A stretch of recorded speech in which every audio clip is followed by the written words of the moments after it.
Okay, so we'll call the January 7th, 2026 Permanent Building Committee and Recal Building Committee meeting to order. Before we get started, hope everyone had a happy, healthy, and safe holiday season and a new year. It's good to see everyone in the new year. And I wanted to welcome Ron Powell, our newest member. My phone keeps transcribing everything I say right now. Ron Powell, our newest, newest member of our committee. We'll miss Nancy Zimlack, who was a great addition to the committee. She definitely always challenged us with plenty of questions and different thoughts.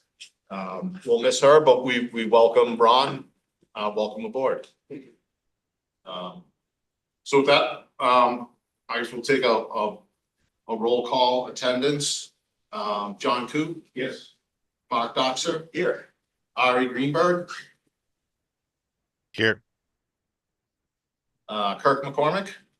Here. Mike Nazaro, let me know he wasn't going to make it. Greg Snepler. Here. John Coop. Very good, John. Nancy Toomey. Here. And Ron Powell. And Pat Tompkins here. So we'll move on to second item on the agenda, public comment. I don't know if there's any public comment. Karen? Hi all, Happy New Year. Karen Herrick, Reading Select Board, also a liaison to the Council on Aging, and I have been in these two roles, Select Board member since 2020 and Council on Aging. Maybe this is my third year. I've always been very passionate about this project. I just want to take the opportunity in this new year to thank everyone for this dedicated long haul project. These things don't move quickly, right? Mark, my former colleague, give a lot of credit for being the leader on the select board to really make this come to fruition. And and I also wanted to speak about a new disabilities commission that the select board is creating. The town will be appointing members very shortly. And this is certainly one of the projects where we want to incorporate one or more of those members and welcome, as always, input from the Council on Aging. And as a select board member, I just wanted to say that I've heard some concerns and what I think the genesis of the concerns, not that this particular team isn't doing a great job. This is a tight ship. That's what I think of it in my head. And I know the staff is hardworking internally, but there may be some communication issues, like at the basis of things, as there often are. So we want to make sure going forward, and I certainly do as a future active adult and user of this project, that we make sure that the Council on Aging is heard in this venue with programming discussions, particularly as it relates to now, not the external building. I think you guys have got that all under control, but as you start to make decisions internally, flooring surfaces, room sizes, I go back to the gerontology report, the dedicated private space for case management staff, the pool table no longer in the basement. I guess it's just an opportunity to just remind us all that this project, the genesis of this was outgrowing the Pleasant Street Center as we know it, and knowing that our aging population is growing much more faster than we expected it to be. And so the other side of the concerns we're hearing is that perhaps the focus on the all ages is maybe too loud at this point. And so we just want to make sure that if we don't design a senior center that addresses the deficits in this building, then we will have missed the boat on this project. And so I don't think that is going to happen, but since we're hearing some concerns, it's a good time to just, look back. Where do we come from? What are the deficits? And recognize that that the veterans and the seniors are the whole raison d'etre for this project. But isn't it wonderful the community was on board with making it big enough to incorporate a lot of the other things we want to do? So that's it. So thank you again for all your hard work. Thank you, Karen, and thank you. We appreciate the feedback. And we appreciate everything you do as you do a lot for the town. And just as a resident, I appreciate everything you put in. I see you in a lot of places, showing up at a lot of late night meetings, et cetera. I don't want to create a discussion or a debate over any of these points, but I do think it's worth just touching a little bit on process and our role. As a permanent building committee, we were given an application from the select board that included, pretty much included an architect had been hired and a feasibility study had been done. So we were given a project with a fairly well-defined scope and budget. And our role as the permanent building committee is to take that and advance it to the next step and ultimately bring it to fruition. I think that we've done that in a very transparent process. It's been very open. We've spent, as a group, everyone here, and because you attended all those meetings when you didn't have to. Very transparent, open to everyone. And we converted what was a feasibility in my mind through schematic we maintained scope and budget that we were given, and we brought it to the town meeting and to the town voters. From a transparency standpoint, we stood at town meeting and in the auditorium in front of the town in an open forum and answered each and every question anyone had the best we could. We've now converted that through the design process. I think we've maintained the scope. Cross my fingers. I think we've maintained the budget. The estimates we've gotten so far tell us that we're going to, but we'll find out on bid day, where we stand. So I think that we've done that, and I feel very, very, very, very confident that our team has done it in a transparent manner. The details of this project down to the finest detail are they're public documents at this point. Anyone in the world can get those. You might need to know how to navigate your way through bid docs, but it's all out there. It's been a transparent process that, you know, I'm proud of. And I also just as far as comments, our approach and what we as a committee have sort of dictated to our consultants is that all comments from every party should be heard and considered. But not all comments from every party can be implemented. And I think every single PBC member could say that they've had comments shot down, for lack of a better term. I gave a list of probably 50 to 100 comments on the documents early in the process, knowing that, you know, the designers they're the hired consultants, professionals that do this. And they took, I always felt confident that they took in the comments they got, they considered them, and then implemented the ones that made sense. So, again, don't want to create a discussion or a debate about that. And I appreciate the feedback, and especially the feedback on communication. And I think on, you know, website, I think everything that we've done is accessible to anyone that wants it. And, you know, something that we can make sure is the case and continues to be the case going forward. And on the operational side, you know, but for how the operations impact the final design, it's really not the PBC's purview.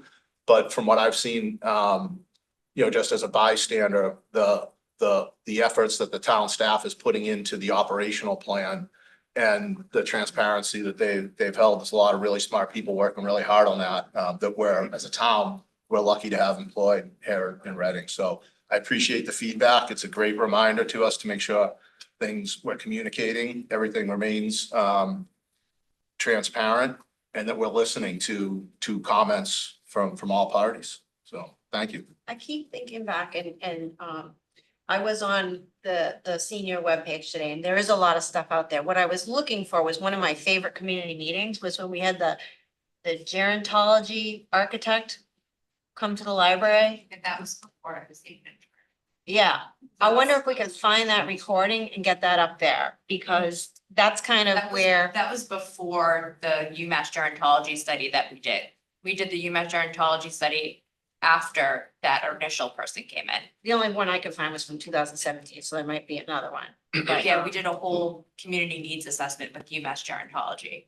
Yeah. You can look in. That's definitely pre-PBC's involvement. Yeah, But if yeah, it's, pre-recalc if there's any, involvement, if yeah. there's Yeah, any I don't- information that we have. No, I It was Yeah. like 2022, 2023.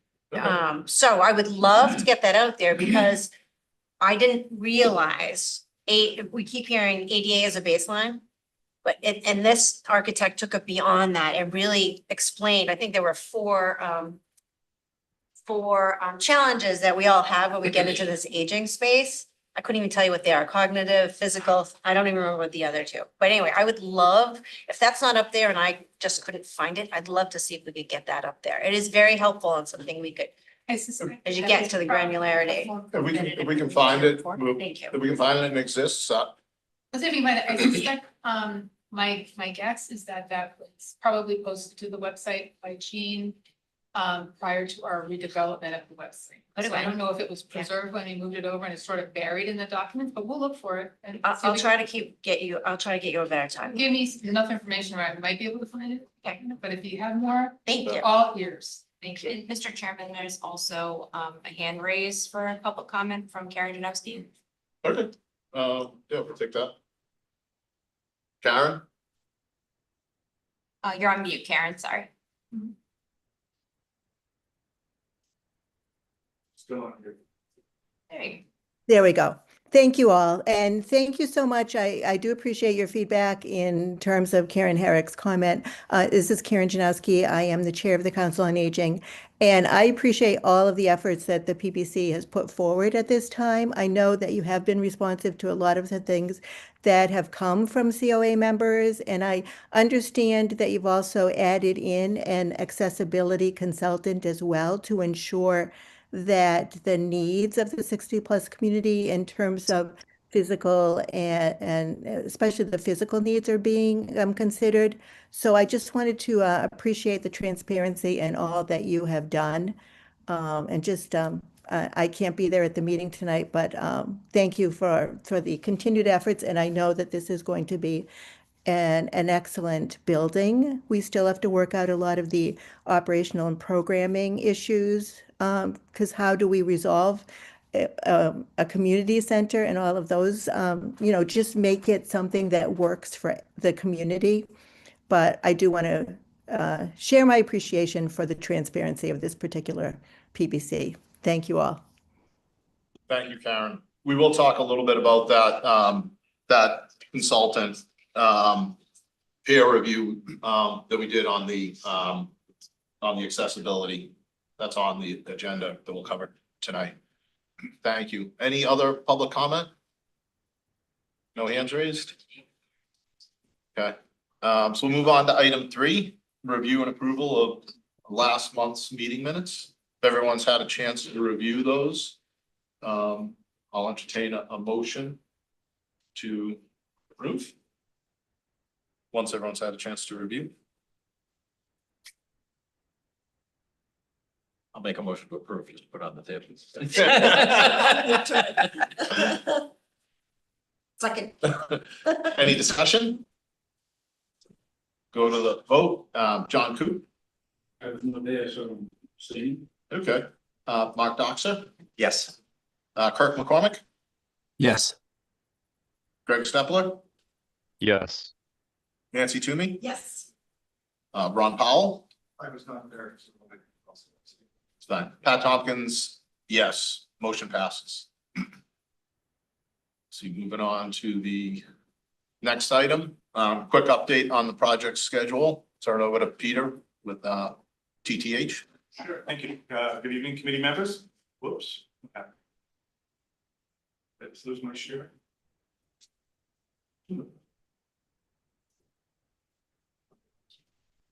Okay, back on screen.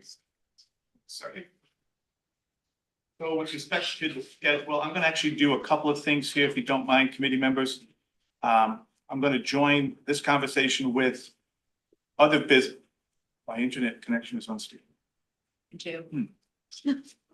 Okay, you can see here on the agenda, item 12A, this is other business not reasonably anticipated within 48 hours of this meeting, meaning when this meeting agenda was posted, the town clerk's office was clearly 48 hours in advance of this meeting. Since then, some new items have been added for discussion tonight, so that's why this topic is here.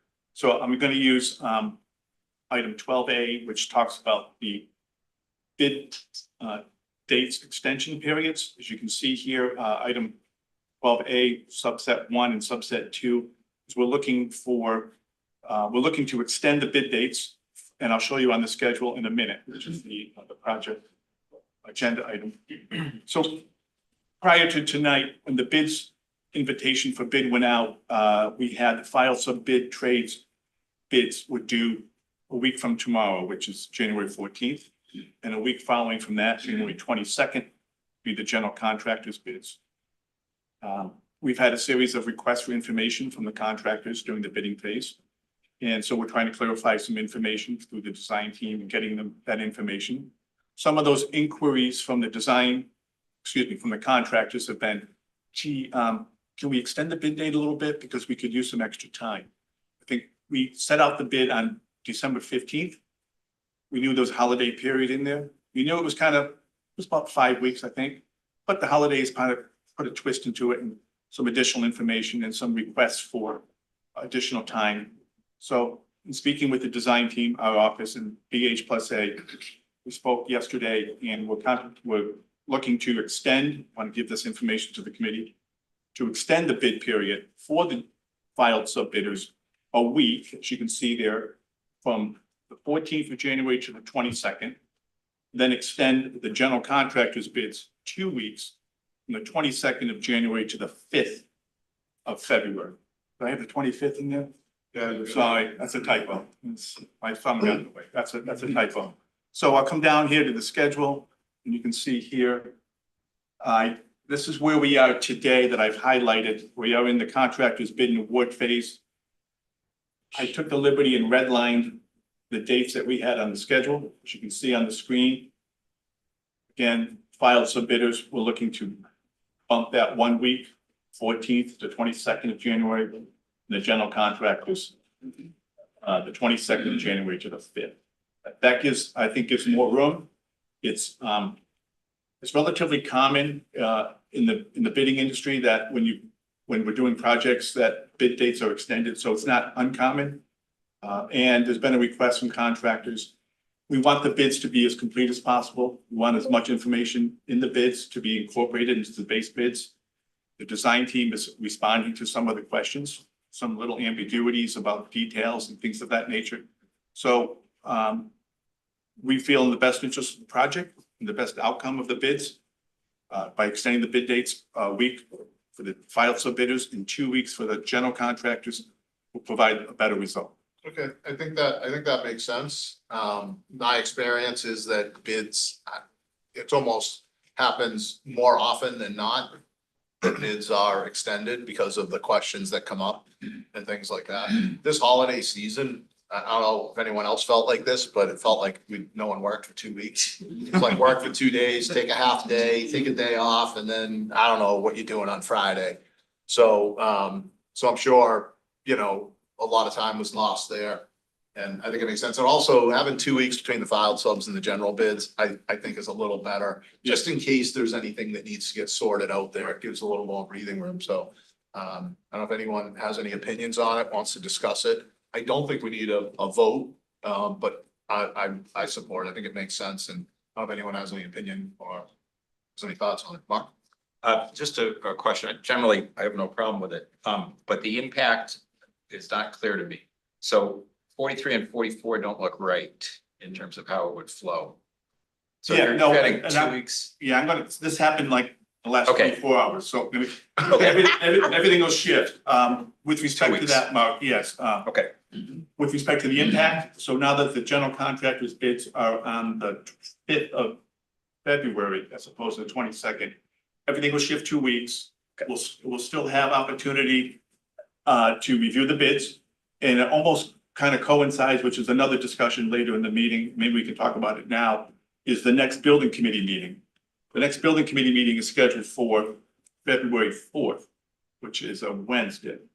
The bids come in the following day, Thursday. And we can talk about it later or talk about it now, it's up to the committee. But maybe we talk about having the next building committee meeting on Wednesday, February 11th, instead of the 5th, because the bids come in on Thursday, Thursday before, we'll review them. We'll do some analysis. We'll come to the committee on the 11th with a recommendation for contractor selection. I think that makes sense. And I think we'll just let everyone percolate on it and then we'll hit it again at the end of the meeting. Right. Let everyone check their schedules. Check their calendars. But back to the other overall thing, as far as the start of construction and putting a shovel in the ground and getting the contractors mobilized, it's about a 2-week delay maybe. And by that point, it's the end of February, which we anticipated to get going, beginning of March. Don't see a big impact by the time the contractor gets mobilized, it gets going. But so, It would definitely be more impactful if the bid was like July or August. right. Because you're losing those good, those real good days on the ground. Yeah. So, okay. Peter, does the questions that we've had from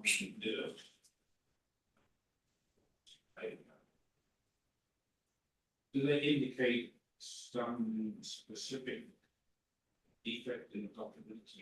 Or are they all over the place, or is there one purpose thing that says, we don't like the It's a series of questions like that, like the bid forms, clearing up some of the housekeeping of some of the documents.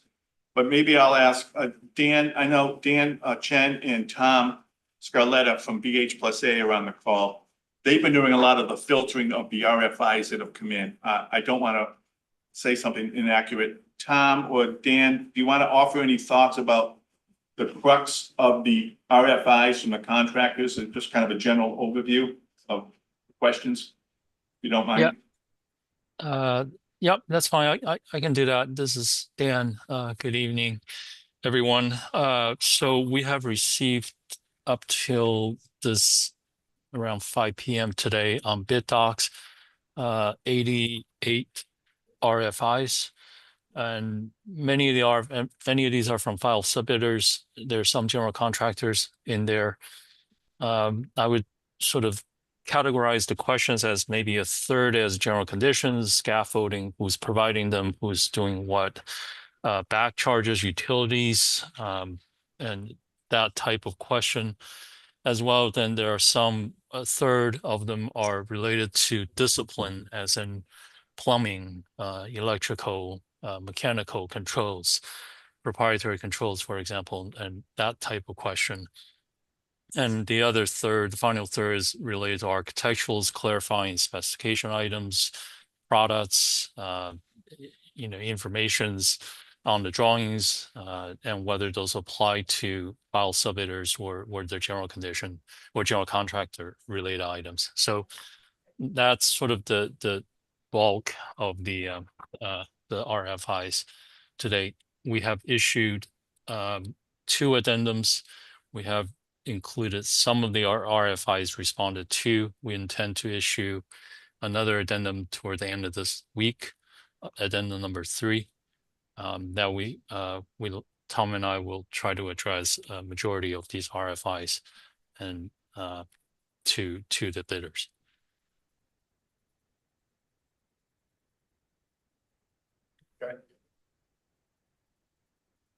Peter? Sorry, any questions or comments? If there's no further questions, we can certainly come back to this topic, but I'll keep moving on the schedule. So again, back to the schedule, as I showed here, this is what we're looking at, and this will be adjusted accordingly for the next meeting. But I also want to just throw in that these highlighted items on the schedule were discussed at the last meeting. I want to incorporate them. I've listed them. We'll adjust these and provide more detail with particular attention to commissioning of the building when that takes place. Maybe the envelope, along with the mechanical, electrical, fire protection systems, so to speak. Also speak about owner training when the time comes. So for the facilities department, we'll do this when the contractor's on site. As the systems get put into place, we're gonna have to, we will certainly schedule time with the building facilities group so they can familiarize themselves with the building. Particularly the above ceiling items such as piping and valves and ductwork and things of that nature that may need to be have special attention after the fact. And then, of course, when the job is completed, or near the completion of it, item 55, actual owner training and video recording of it, documentation of that with paperwork and operation and maintenance manuals for the facility staff to maintain the building for years to come. And such information that's available as staffing changes, new staff that come on board to the town can pick up a video recording or pick up a manual and find out all the components of the building and continue to maintain it. It's pretty much the schedule since the last time. Again, all updated accordingly. Thank you. Does anyone have any questions or comments about this schedule? The next item, if you don't mind, Mr. Chairman, I'll just keep rolling down, is the budget. You're familiar with the budget. You can see it here. No change in the budget. It's just the same format, same thing. All I've done is update the entries for this month's invoices that are on the agenda for approval. But I'll go to the bottom line if that's quick. And we can certainly look at a detail if somebody has a question. So here we are down here. The budgets. So we're still at the 27.9 in this column here. Committed 2.7 million. Been committed 1.49. 1.4 has been spent. So of the 10% that's been committed, 5% has been submitted for invoicing. So we're halfway through the committed monies this time. As you can see the numbers now. Again, I know this is relatively quick, but we can come back to any questions that may arise. Okay. Does anyone have any questions or comments on the budget? Move on to item 6, the project updates, Peter. Sure. Keep rolling. Sure, I'm rolling. Let's see. Am I in the right? Okay. Sorry.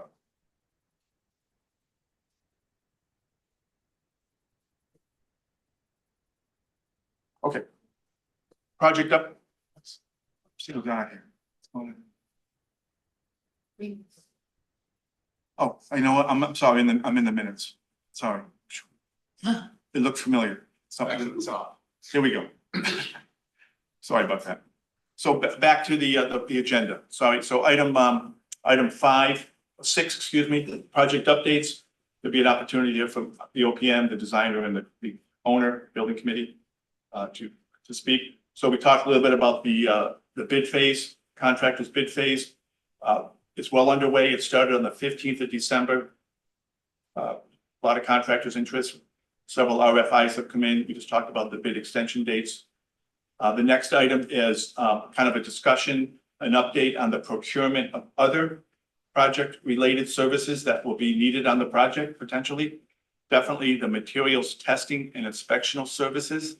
Our office is underway right now preparing an RFP, and we're looking to have a recommendation and a summary for the next building committee meeting for firms that will provide materials testing and inspectional services. And those services are essentially a technical firm that's going to come out and provide soils testing when under construction, whether it be soil sift analysis, compaction, and contractors preparing the site, concrete testing, preparing slump cylinders and concrete testing for the foundations and things of that nature.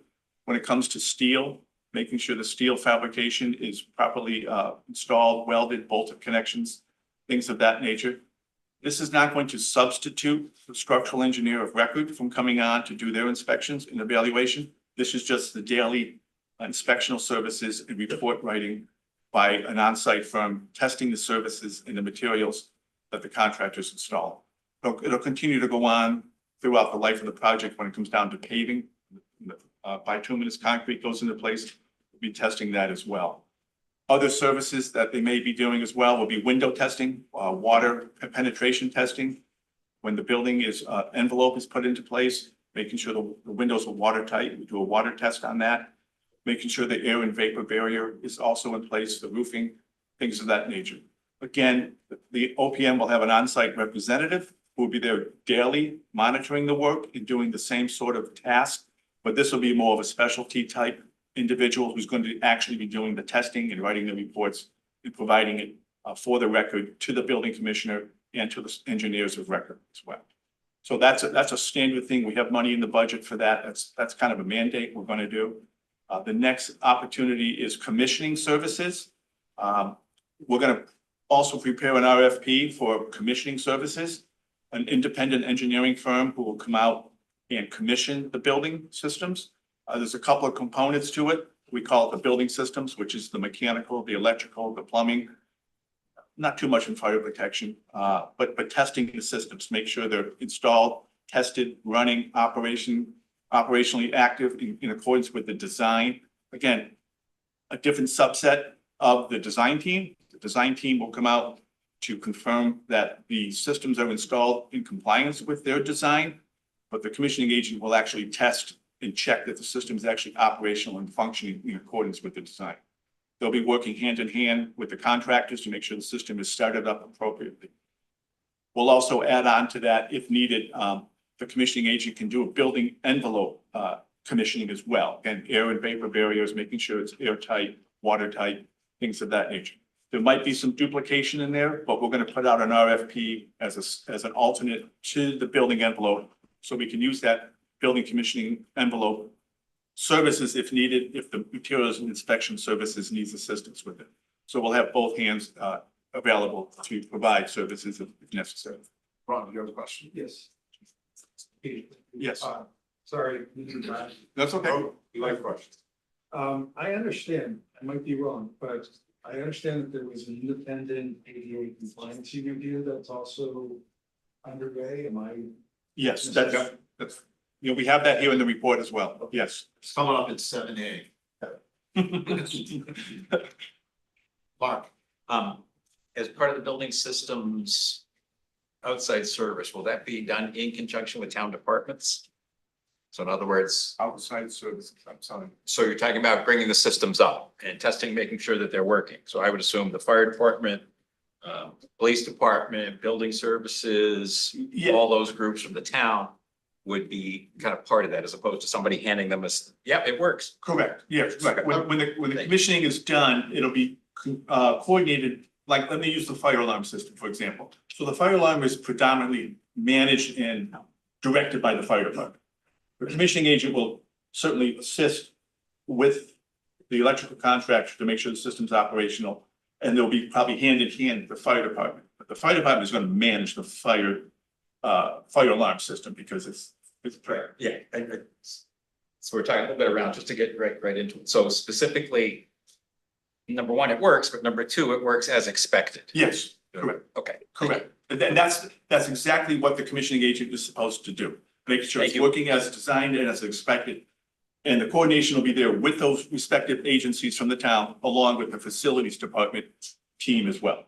So when it's turned over, everybody knows what's supposed to happen. Yeah, I think from an expectation standpoint, during that process, at the end of the project, kind of overlapping the final completion of the project and the closeout time period. The involvement will be mostly from facilities. Try to get, to the extent they have bandwidth available. We'll try to get them involved in the commissioning. The fire department, for the most part, the fire department will come out and we'll do a final sign off and inspection of the building. And they will be presented with, in the example of the fire alarm, they'll be presented with, I think it's an NFPA 74 or 72 report. It's a specified report that that the fire alarm vendor verifies that every single point on that fire alarm system has been tested. And then the fire department will be more involved at the very end, sort of inspecting. They will, I don't anticipate the fire department be involved. They'll be involved in drawing reviews and consultation along the way, but they won't be actively at like commissioning meetings. They're more like, this is the end. We're gonna make sure this, Just checking. Okay. it works. And fire departments kind of vary.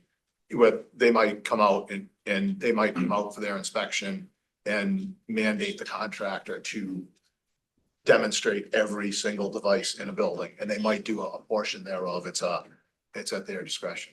But That's mostly at the end. yeah, but the commissioning agent kind of is, the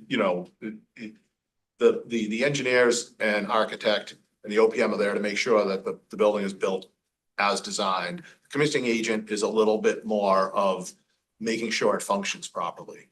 Definitely functional testing, is exactly right. Make sure the system starts up accordingly and reaches its temperature settings and so on. Karen, did you have a comment? Yeah, just a quick question. This is like a large building question. So concrete and fire system. So in generally in Massachusetts, we've had issues with concrete failures. And I was just wondering whether these extra testing services that we contract for now is how we avoid not being one of those communities. I think of like the Lynn parking garage that came down after 20 years, but there's all kinds of evidence. And then the same with the fire department. So the fire department is not in the business of inspecting these large buildings all the time. So do these testing services bring in more of the expertise to help them? Because the select board recently had like a large residential property on South Main that is looking at a big bill because we signed off on it and we missed a big component. So from a concrete perspective, the concrete will be designed by the structural engineer and designed appropriately. And the testing agency will make sure you design concrete, you mix a bunch of stuff together, pour it, and it's supposed to be 4,000 PSI. We have design professionals that have done this numerous times that put the recipe together, right, to make the cake. And the testing agency is gonna come out and take the cake, take a slice of the cake and throw it in a lab and make sure it's right. So they're gonna take cylinders of concrete and they're gonna break it and make sure that it breaks at 4,000 PSI or whatever the design strength is. And there's all kinds of dissertations John and I can give you about that. As far as the fire systems, the sprinkler and fire alarm systems, those are gonna be designed by qualified, obviously professional engineers, professionals. The drawings have been reviewed by the fire department. So that it serves those systems serve their needs. When we get to the end of the job, all those systems will be signed off. We'll have affidavits from the engineers that they're done properly. And we'll have inspections by the fire department, final inspection by the fire department. Where, for example, they will go there'll be a supervisory switch or a tamper switch on the sprinkler so that when water flows through that main line, the fire alarm goes off. They will go flip that switch and make sure the fire alarm goes off. That will be part of that check and balance at the end. John, I cover it? Not quite. There's always more. Well, the thing you don't want to get into, the concrete testing is testing concrete, which is already in the ground and has been there for months, and then when it doesn't come up to snuff, what do you do?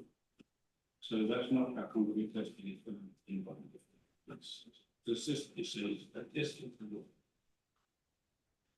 exercise, which based on past results, means that your likelihood of the concrete that you're putting in the ground not performing properly is so tiny. Right. We used to do post concrete testing. We don't do that anymore. Okay. It's a waste of time. Well, we'll do concrete testing. We'll take cylinders of every pour. You will, but we don't want to take cylinders to find that they concrete up to strength. We want to know ahead of time. It's going to be up to strength. And that's the question of looking at past results of the same mixes. Right. Getting a statistical average provide and deviations. So that we can predict that the concrete's going in the ground will be okay. We don't want to find out that it's not okay. It's just a subtle. I don't disagree. Because you're right, once it's in the ground, it's never going to come out, even if it's not. Well.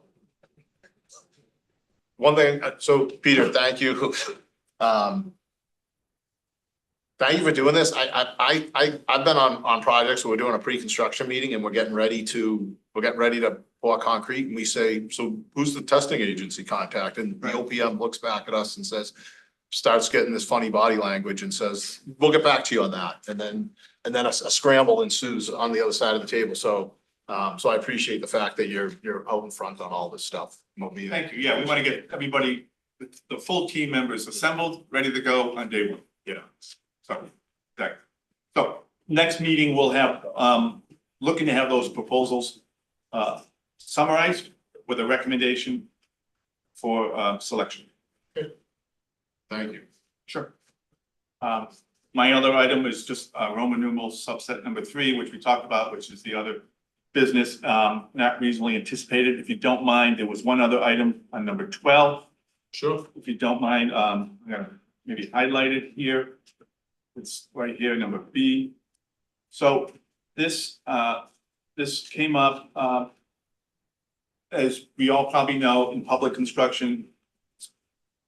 It's highly encouraged, if not mandatory, so to speak, that all products have at least 3 manufacturers when you're bidding on work for competitive and fairness in the marketplace. However, there are opportunities when certain municipalities, cities or towns, what have you, have proprietary requirements or requests. In this case, the town of Reading has, on this project, has 2 proprietary specifications that they want for this building system. Wherein, within the town of Reading, they have a building management system, which with respect to the HVAC system that controls and they manage. The facilities department certainly expand on this, how they like to see it. So they have a building management system here in the town of Reading by Honeywell. As you can see there, B subset Roman numeral 1 building management system to be Honeywell Niagara by Tritium. So that's a system the town facilities uses across all their facilities buildings, and they want the same system on the new project, the Reading Center. So they, again, continue to manage the building, everything joins hands together. So there's one, the second one is the building security system between the facilities department and the police department. A Genetec is a system that the town uses on all their facilities. Again, consistency, correctness, and continuity, so to speak, across the board. With that said, to not avoid, yeah, I guess to avoid so any sort of protests that a contractor might have because they don't have an opportunity to have different manufacturers, only one, I'm gonna ask this committee to vote to say yes in favor of these two proprietary building systems. And that will meet the Mass General Law, Chapter 30, subsection 39M, which is an opportunity where as long as we document it, it's voted, it's recorded, we satisfy that there's fair, justified reasons as to why the town wants those two systems as a proprietary as opposed to three other manufacturers, that avoids any protests. So in speaking with the facilities department, those are two systems that they are currently using in the town. And those are two systems they would like to have continue to be used in the town on this project. So looking for discussion and a vote tonight for acceptance by the committee. That definitely makes sense to me, though both of those systems, we have facilities department that is familiar with them, that uses them across all buildings. And to have them ramp up on a new system would not be in the best interest of the town. And I fully support it. I know proprietary items are allowed. I defer to our procurement experts to make sure that what we're doing is in compliance with the procurement laws. I'd like to hear, I don't know, Jane and Matt, your thoughts on this topic. So we would have to do a single source procurement if we wanted to keep it really specific. Yeah, these are. Yeah, that specific has to be a single source procurement. We just have to put it in writing, a justification. And having the justification being that it's congruent with system, for example, our fire department fleet is all from the same manufacturer.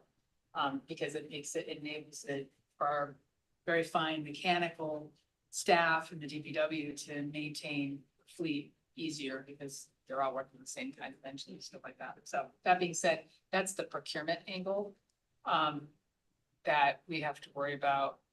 I have no skin in the game. I defer to my colleagues in the facilities department who have to manage these systems. And if they're the latest and greatest or whatever the best is out there to this committee, I don't. This is Kirk, if I could. This is Kirk. So this is the first I'm seeing about this request, and I honestly haven't had a chance to review the statute in a while. So as long as town council said that it's okay, I agree that it makes perfect practical sense, but I would just want to make sure we're on sound legal ground before we go forward. It sounds like everyone is confident with that, but again, I just haven't had a chance to look at the statute in a while, and so I just don't know off the top of my head whether that's okay. I assume that it is, but I just don't know. This is Tom Scarlotta. I'm the one who gave Peter the statute. I've done this a number of times with other municipalities. You've covered yourself by clearly analyzing that you want these two systems. And it's a matter of just making sure you're on record saying in advance that you've decided to do this. I can tell you also from an experience when they've done it and it hasn't been voted on, there's been problems. So as long as you have the vote there and good justification for it, I've never seen a problem with that. Thank you. Yeah. That's But- 2020. But it does reference section 30, yes. Yeah. Just- That law hasn't changed. No, well, that's state government for you. That's two inspector generals ago. Karen, did you have a question? Oh, I was just wondering if this came up for Carol. Or will it, or It probably maybe will. you're ahead of them. I anticipate. Yeah, oh, okay, so you're like, we've been here, We're yeah, ahead. we can do this, yeah. We started behind, but we're now ahead of Kim. Yeah. It's not a race. I just wanted to make sure Paolo was listening. I love it. It is a race, we can't eat. Mark, Same team, kind of same team. There is, I mean, let's be honest about this. This does open the door for abuse. Abuse? Abuse. You know, if Honeywell knows that they're the only bidders on there, they can charge whatever they like. So I want to get be sure of that. You don't think this is going to compromise costs? I'll let the facilities to find that one, but I think the facilities department has been using Honeywell for many years. That doesn't mean to say I don't disagree. Price. Right. So the reason the public bidding does not allow single source typically is to avoid that kind of thing. Once you allow it, then you are open to that. Since our job is to look after the town's money, we shouldn't take this too lightly.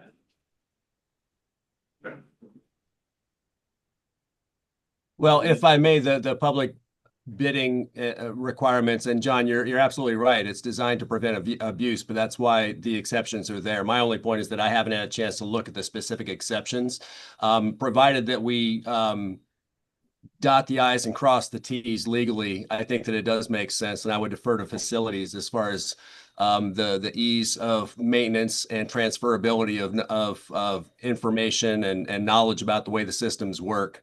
Again, as long as we're covered legally, I think it makes great sense. Those on.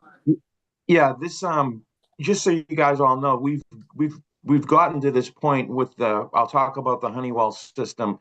And we're actually migrating over the Reading Memorial High School to the Honeywell right now. We're in the process of doing that to get everything on the same platform. When I came here 20 years ago, we had 6 different BAS systems across the district in the town.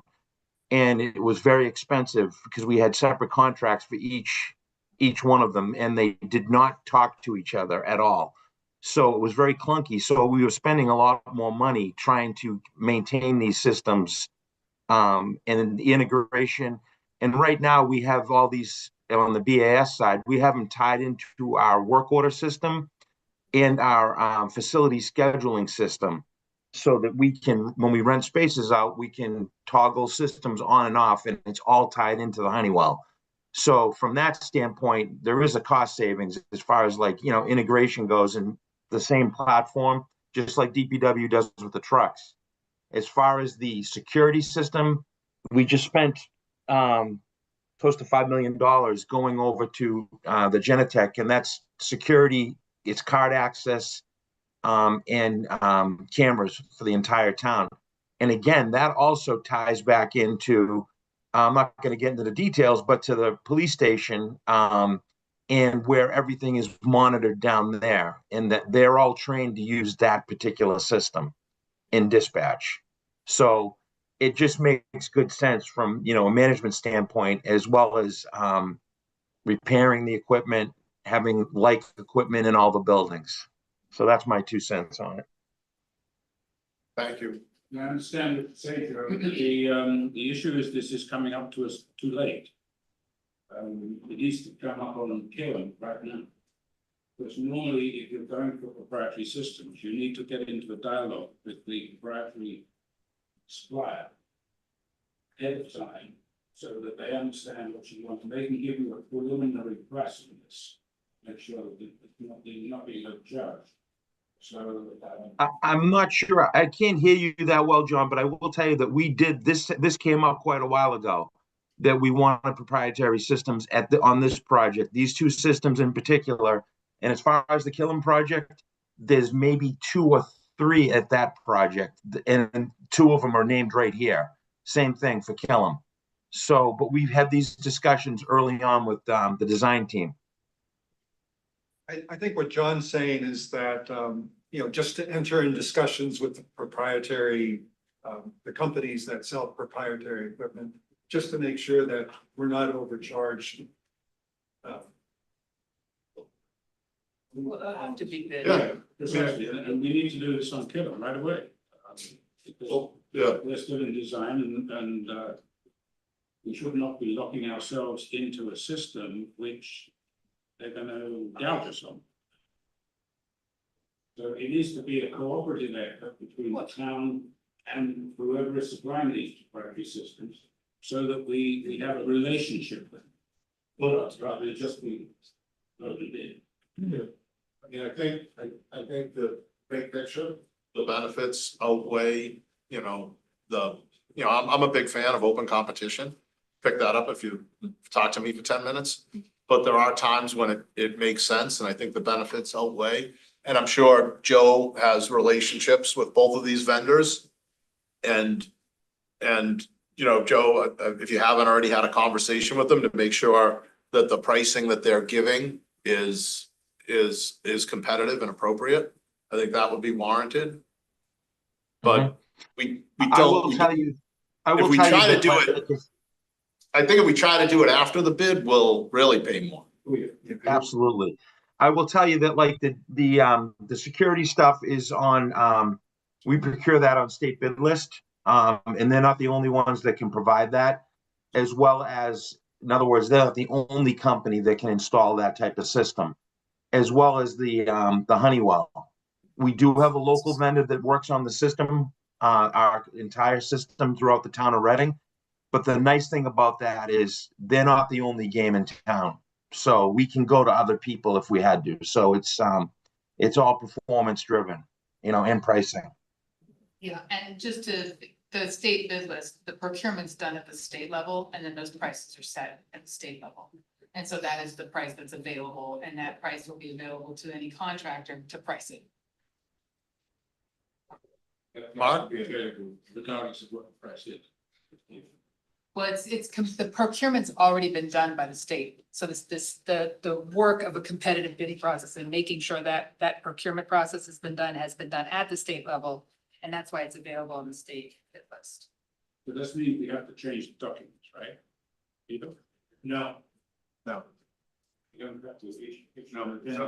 No, the designer has the Honeywell system listed in the mechanical building management system, as well as the security system. So no, there's no impact to the bid documents. I just wanted to formalize the discussion with respect to justification and written documentation, so we comply with the Mass General Law, Chapter 30, subsection 39M. So that there's been a thorough discussion locally. Committee said, we understand, we have just reasons, we have written documentation, and certainly be working with the procurement office here in the town to provide that summary. Should there be a protest, we have reasons. It's not just somebody single-handedly saying, I want that system. It's been a thorough discussion, essentially. So the sole source is already in the document. Yes. So why are we talking about it? To have a vote to say yes, so we can document it formally. Should somebody knock on the door at the procurement office and say, how come you only have Honeywell? And they can go, because I have this piece of paper that tells me why. And we would love to have that piece of paper, because we do get calls like that. I'm negotiating. Yes. So that answers my first question. It makes, obviously it makes sense, but it's good to have it pulled out with the open as early as possible, particularly. Agreed. So Mark, that's, did you have a comment? yep, thank you. So that answers the first part of the question. Second part of the question is, would it make sense for us to take a vote, subject to approval by town council of the specific language in the documents, just so that we're truthfully clear? Yeah, I will entertain a motion to vote for both of those systems to be proprietary, with a caveat that it's done in full compliance with the procurement laws, and we defer to town procurement and town council to make sure that that's done. So moved. Mr. Chairman, Greg has his I'm hand ahead. raised. Greg Stepler has his Oh. hand raised. Fantastic. Greg? Yeah, I wanted to follow up on something Joe said, because I think it might provide a point of clarification. So, Joe, correct me if I'm wrong, but did you say that there's more than one qualified installer of Honeywell BMS systems and Genetec security systems? That's correct. So to answer the competition question, really what you're doing is you're specifying a product, not sole source. So all of the qualified vendors that can bid on the installation of these systems are still competing. You are just specifying a product by which they have to install. And you're getting the authorization to sole source the product, but you still have competition through the market, and all of the people bidding on the product are going to be facing they're going to be trying to get the best price on the product they can on top of their labor and markups to win the project. So I wanted to make that distinction. And then the second thing is just my overarching support for the concept for these two specific systems, as Joe pointed out. In the world of controls and security integration, you're cutting off your nose to spite your face if you think you can mix and match systems between buildings throughout the town. Not only just from a familiarity perspective, but from a service perspective, and also an interconnectedness perspective, more so with the security than with BMS in a standalone building. But the ability to integrate all of the buildings through a common system and have familiarity for all the operators is very important from a facilities operation perspective. Thank you, and well put. So articulate. Go ahead. So you got It's it. on the table. Yeah, you need a I second. second. Second. Any further discussion? Just give me a minute here. We'll go to no discussion, go to a vote. Need to get my roster. Yeah, Pat, I guess the question in my mind, and I'll defer maybe more to somebody like Kirk or somebody on the OPM team, or maybe even from procurement. Do we even need the qualification that, pending town council approval? I mean, from a procurement law perspective, don't we, by definition, have to follow the procurement laws? I'm not sure where town council, pending town council approval of the language, right? If it's part of, if it's part of the procurement process and procurement law, I'm not sure what the qualifications for. Yeah, I think it's exactly what you said. It's the language, to make sure that the language is fully compliant. So it does need to be, and I think the purpose of town council is to make sure that it is. I'm comfortable either way. I have a lot of confidence in our procurement staff at town, on the town staff, but it's, I don't say it's short money, but it's, a quick question, quick review by town council, never heard either, so. Any further discussion? We have a motion on the table. Go to a vote. John Coot? Yes. Mark Doxer? Yes. Kirk McCormick? Yes. Greg Stepler? Yes. Nancy Toomey? Yes. Ron Powell? Yes. Pat Tompkins, yes. Motion passes. Thank you very much, everyone, for that discussion and that approval. I'll work with the town procurement office and town council to validate what we just discussed. I turn it over now to, we're still on 6B and C. I'll turn it over to the design team, Dan and Tom, if you want to say anything that we haven't already discussed or pass, that's your choice. And then I'll turn it over to the Reading PBC meeting, and we'll see. Tom or Dan, you're up. This is Dan. We don't have anything else to add. As I said, we're preparing to issue addendum 3, and then we're aware of the schedule extensions, which will be issued as addendum 3 to the bidding contractors. Thank you. Dan, Can I quick just- question, just sort of an overall, this is a field question. Would you describe the number of questions you've gotten, the interest in the project as lighter than you expected, heavier than you expected, or just about what you'd expect? I think it's on the heavy side. Our last project that also went through bid docs was New Cal. I think it was around half of the RFIs incoming, and so this is quite a lot, and it's spread throughout the file submitters. We have plumbing, electrical, general contractors, glazing, and I think we have some from other sort of general contractor constructions. So it's a pretty good coverage, I think. And some of them are good questions. If I could just, if I could just add to that, a lot of the questions, it's my annoyance, and I don't let them do it during construction, is that I'll have one bidder, electrician, for example, who has 4 or 5 questions, and instead of putting 4 or 5 questions on one RFI, it's 5 RFIs. That's why the number is so big. It's, consolidate. That's the one issue. And I agree with Dan. I mean, it's not, and all the questions really started coming in this week. We had a few before the holidays, but I think everyone disappeared. And that's why it's starting right now. If I want to just point out a couple other things, there were some other questions on follow-up. And I know as Peter is working on the RFPs for the commissioning, I put in a section, a commissioning spec section in the project manual, because the GCs and the filed subbidders need to understand that they have to provide support services for those tasks. So that should be included as part of that RFP.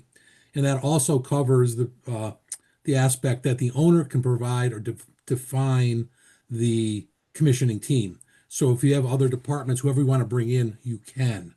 And also in the spec, it covers the fact that the commissioning agent needs to be involved in not only the training, but is also a review of all of the closeout documents, O&M manuals, things of that nature.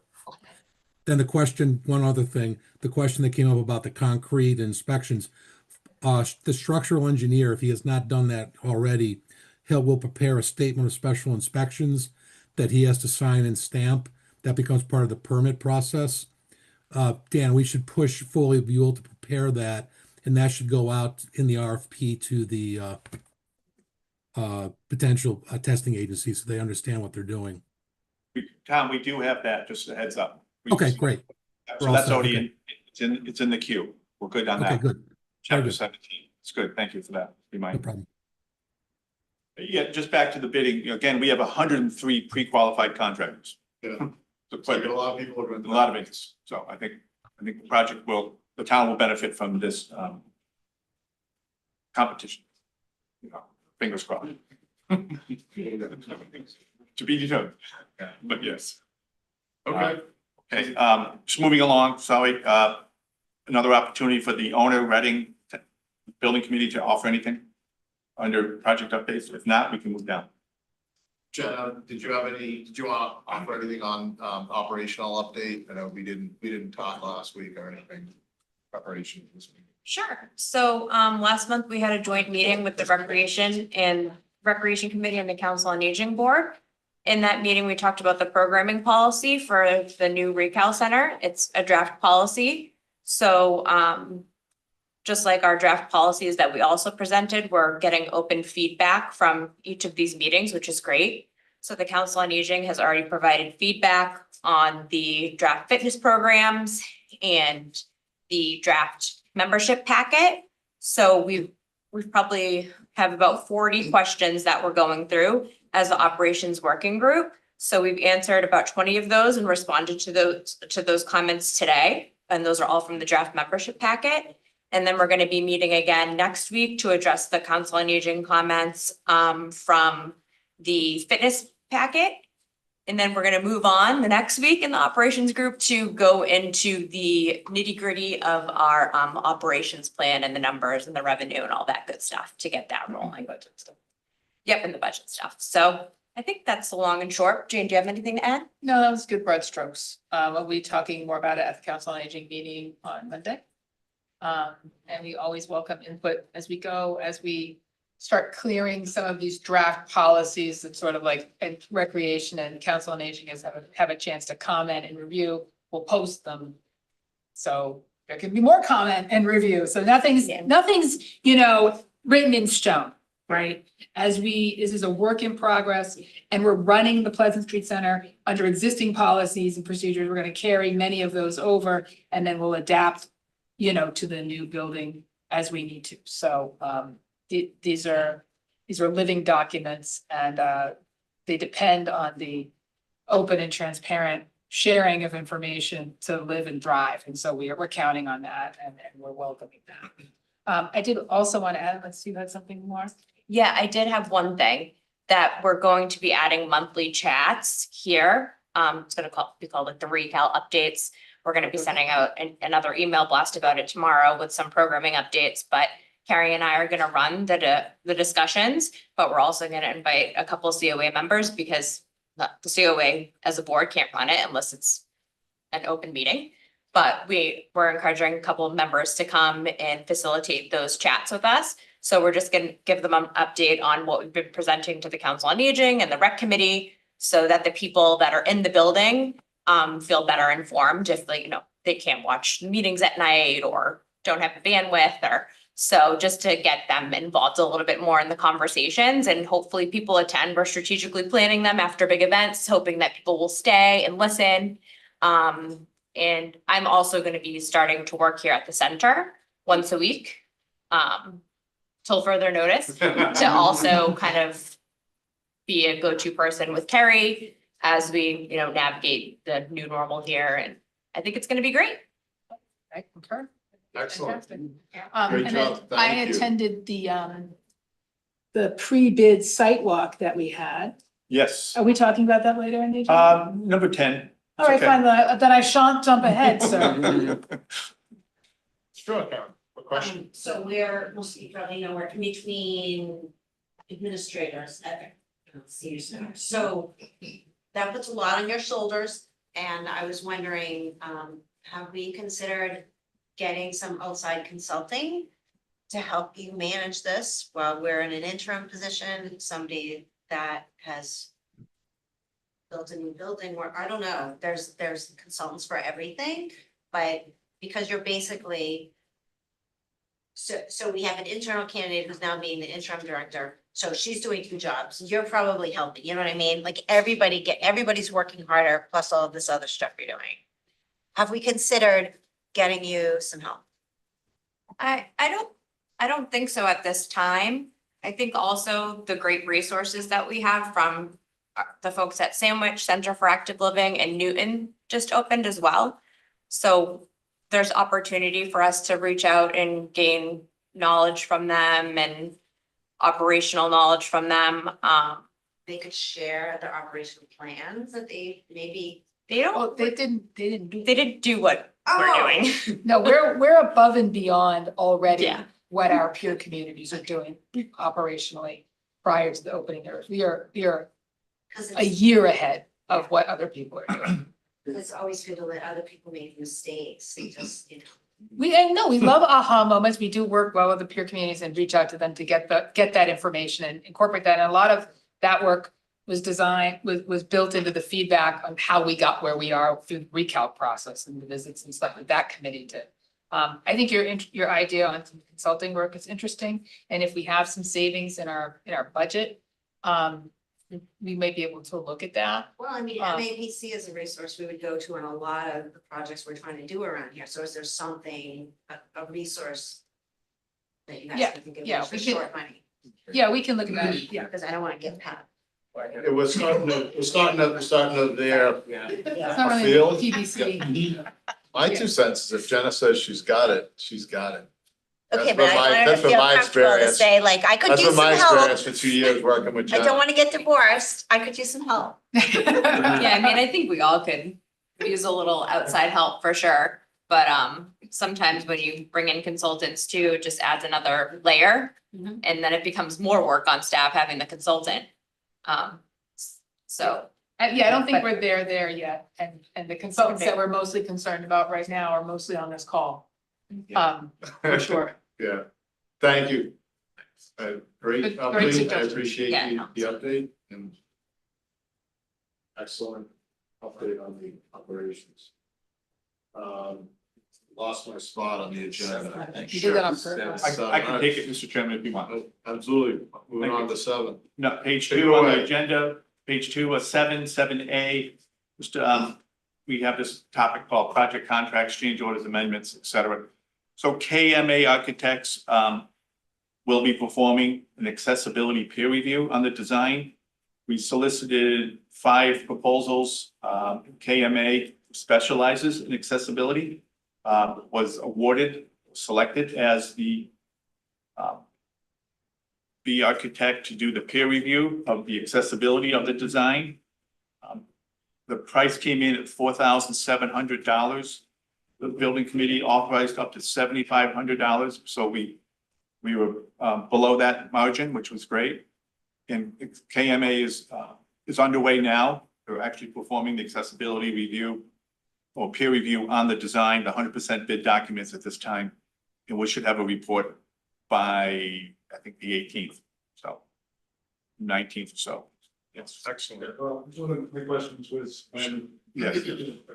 So, The other question I have, this accessibility review, does that include ADA compliance as well as, I hear this term universal design principle? yes, it does.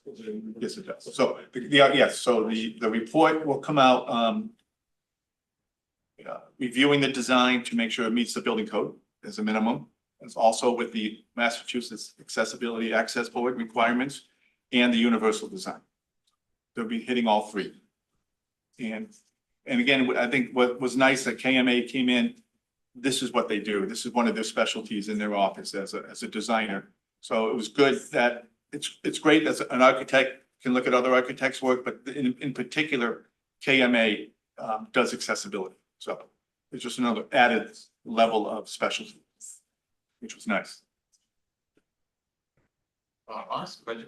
I think, Dan, we had asked you a question, I think, last meeting about what the accessibility design was specifically as it related both to universal design as well as meeting ADA and other requirements. Is there such a document, or is there such a plan that exists that can be part of the investigation that this KMA group works on? In addition to, I mean, instead of just kind of looking and saying, yeah, okay, you know, this meets ADA, is there a document that we use, that you used to develop in the first place that they can compare to as well? We don't specifically have a document that we have used in the past, sort of addressing accessibility or in the bigger context of the universal design in the past. And so, however, we have worked with KMA. In fact, we are working with KMA currently. Katie Dennis on several other projects in the office, and we are familiar with what they review. And I think they are thorough in terms of their coverage on both universal design, MAAB accessibility, and accessibility ADA review. And so I think this will be a good sort of safeguard or what have you. But to address your question specifically, we don't have a specific document that we follow. Okay, for this, not in general, but for this project specifically, there wasn't one either. That's correct. Okay, so they'll make their report and they'll come back to this group and share the results. Yes, Okay. I'm expecting the report the 18th or the 19th. Okay. And I'll share that report with certainly the design team, BH+A, in this committee. And this group is, this is KMA LLC, right? That's based out of Boston or Cambridge? I think out of Newton. Newton, okay, okay. Good, because the KMA Architects, the first listing is out of Utah, and they provide accessibility. No, they're Just to provide a little more color on the universal design and ADA. And I'm not an expert, and there are experts on this call that will correct anything I say, but ADA and MAAB are very strict, very defined requirements. Put a tape measure on it. If it's X inches, it's X inches. Between 36 and 39 inches, it meets. If it's out, it doesn't. Universal design is a little more subjective and suggestive. Things like, it's like, use my AI machine here. You know, design that is useful and marketable to people with diverse abilities. So that's not something you can put a tape measure on. It's more conceptual. And we'll get feedback from this consultant on those things, but just so everyone understands exactly what those two things are.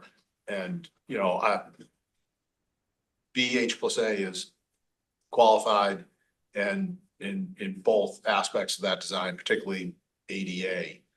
But it's one of those things that's important, especially in a facility like this, that's worth having a second set of eyes on it. But it's two distinctly, one's very, black and white, and one's just more kind of subjective, so. But I think it's great that they're gonna look at both aspects of that, and I think it's great that we're doing that for this facility. And it'll also alleviate some burden on our I'll say understaffed inspectional services department, which will be taxed doing two projects at once. That's true. We have a new commissioner starting Monday. Ooh, that's great. Okay. Any other discussion on that? You want to move on to No, item B? I'm okay with 7A, 7B. It's just kind of an informational, but yet I want to let the committee know, which is the BH+A, and I'll scroll down to the memo. They're requesting a transfer of unused funds within their budget from printing to wetlands. And the memo is attached. I'll scroll down to it. Again, when it comes to money and budget revisions, if you will, I want to make the committee fully aware of certain transactions and a budget revision request. So in this case, the architect, BH+A, has an invoice for $2,500 for printing. It's not here tonight because we have to get some backup. But they would like to propose, as you can see, let me highlight it so see what you're reading here. Sorry. How's that? As you can see here, I'm going to propose just transferring some unused, the balance of the printing cost to wetlands consulting. This will increase the fee from $15,000 to $20,410 because they're expecting a $5,410 balance in the printing line item within their budget. So again, just wanted to make the committee fully aware, because as we look at the various values in the budget and then suddenly the money gets transferred, just want to give everybody a heads up and we'll record that accordingly. So again, any budget revisions want to bring to this committee, not just do it behind the curtain. So if there's any questions, if not, we'll just make that activity happen. And I'll record it accordingly. No questions for me? Anyone else? Think that makes sense. That's fine. Excuse me, I'll go back up to my agenda here. Okay, whoops. So that's 7. Moving down to 8. This was an old business item. I just kept it recorded. Maybe it's not necessary anymore, but there was a discussion about the review of the equipment schedule within the FF&E scope. And maybe there's nothing further at this time. Maybe we'll worry about that when we get to the FF&E design later in the project, which is several months away. But it was discussed. I didn't want to not bring it up again. Is everybody okay with that? Or is there any questions regarding equipment schedule? I don't think there's any update on it. I think it's something that, that will come up, in more detail when we get to the FF&E, which is a little ways away. Sure, exactly. It's probably, Unless anyone else has any questions. probably 10 months, 11 months before final construction. But, just moving down the list, item 9, opportunity for any new business or project discussion. I have none. Is anyone else? I had a question I'd like to get out there. There were, with respect to the DD and CD phase comment reviews, there were a number, we've mentioned last time, there were a number of comments that the design team wasn't able to address because of not knowing what specific, it was a Bluebeam Studio issue of not knowing what the comment was referring to, and I wanted to know if the loop was closed on being able to resolve those last comments by accessing the Bluebeam Studio session. Dan, Ari, if you don't mind, Dan, I believe when I spoke with Colin Bonfield from your office, he was satisfied that those comments were acceptable and addressed, and he reviewed them with your sub-consultants. I'll just offer that unless you have something else. I don't, but I will check with Colin just to confirm. If those responses got added to the document, if you don't mind just resending it so we can see for record. I mean, again, like there's no opportunity to make changes at this point, but for the amount of time spent reviewing, it's nice to have a record that the comments are acknowledged or closed. Okay, I would- understood. I would agree, yes, we should make sure the back check of the comments has been resolved and it's recorded and documented. So we'll do that. All right, thank you. Thanks.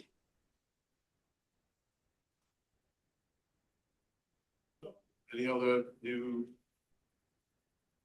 business general project discussion?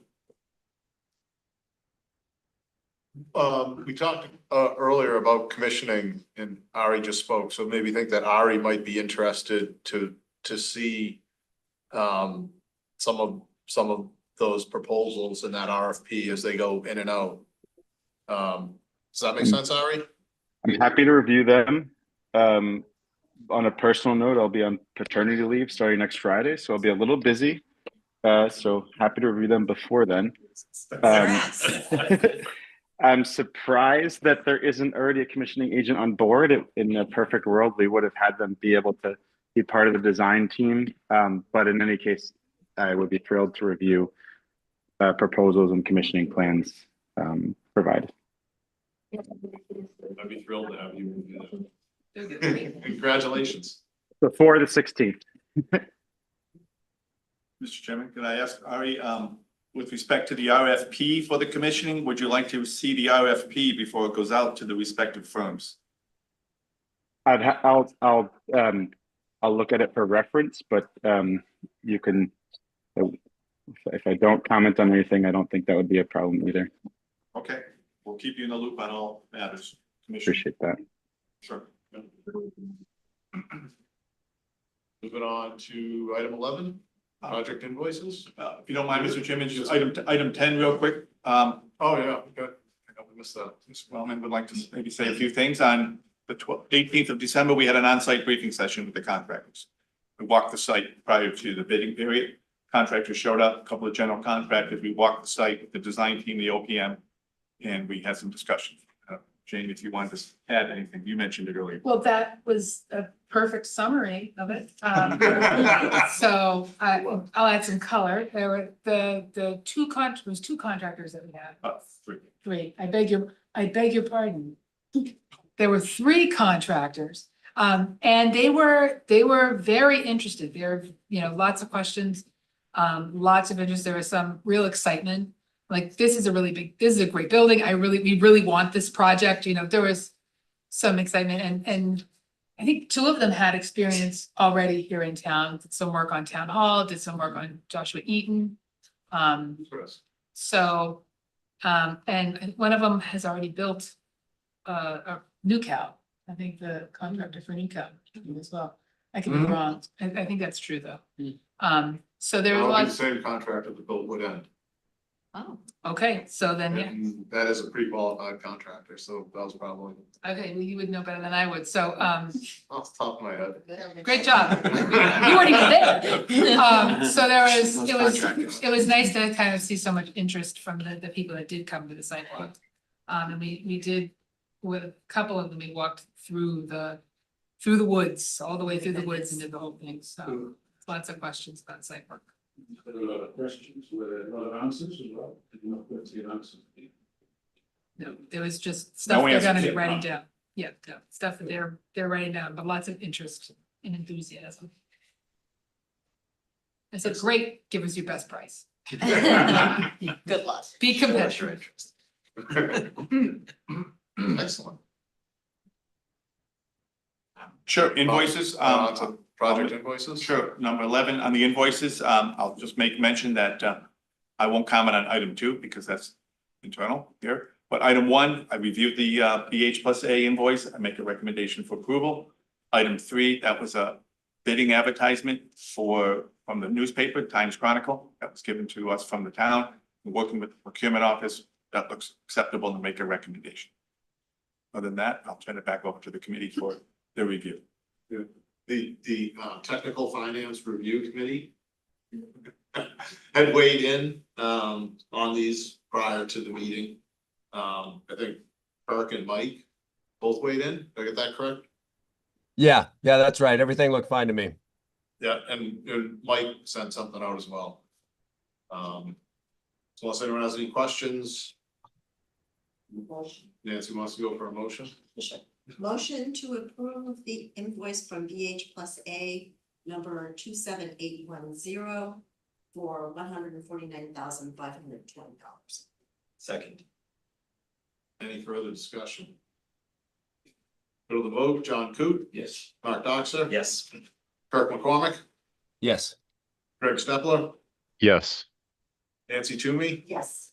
Ron Powell, Yes. Pat Tompkins, yes, motion passes.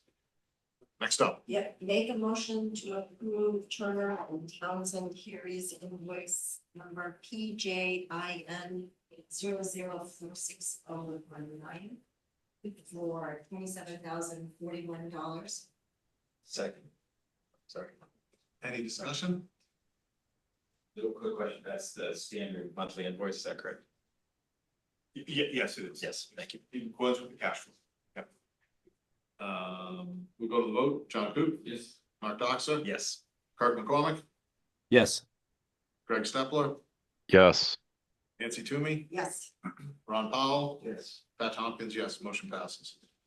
One more time. Yeah, make a motion to approve the Daily Times Chronicle invoice number 251293 for $287.63.